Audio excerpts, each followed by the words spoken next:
Hi viewers. ఈరోజు మనం పాల గురించి తెలుసుకుందాం. మనం పాలు ప్రతిరోజు వాడుతూనే ఉంటాం. మనం టీ తాగాలన్నా, కాఫీ తాగాలన్నా మనకు పాలు కంపల్సరీగా అవసరం. అలాంటి పాల గురించి మనం ఈరోజు తెలుసుకుందాం.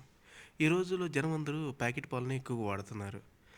మనం ఈరోజు పాల ప్యాకెట్ కొన్నాం. మనకు అవసరమైనవి మనకు కొన్ని మాత్రమే అవసరం. కాదేంటంటే మనం కొన్నాం కదా, సగం మాత్రం వాడుకొని మిగతావన్నీ ఫ్రిడ్జ్లో పెట్టాం. రేపు తాగుదాంలే అనుకున్నాం. అవేంది, రేపు మళ్ళీ ఆ పాలు తీసి వేడి చేయంగానే అవి విరిగిపోయినాయి. ఇలాంటివి కొన్ని జరగకుండా ఉండాలంటే మనం కొన్న రోజే పాల ప్యాకెట్ని తీసుకొని ఆ పాలు మొత్తం వేడి చేసి ఆ, వాటిని చల్లార్చాలి.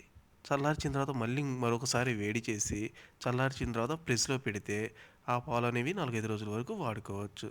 ఈ వీడియో మీకు నచ్చినట్లయితే షేర్ చేయండి, లైక్ చేయండి. Thank you.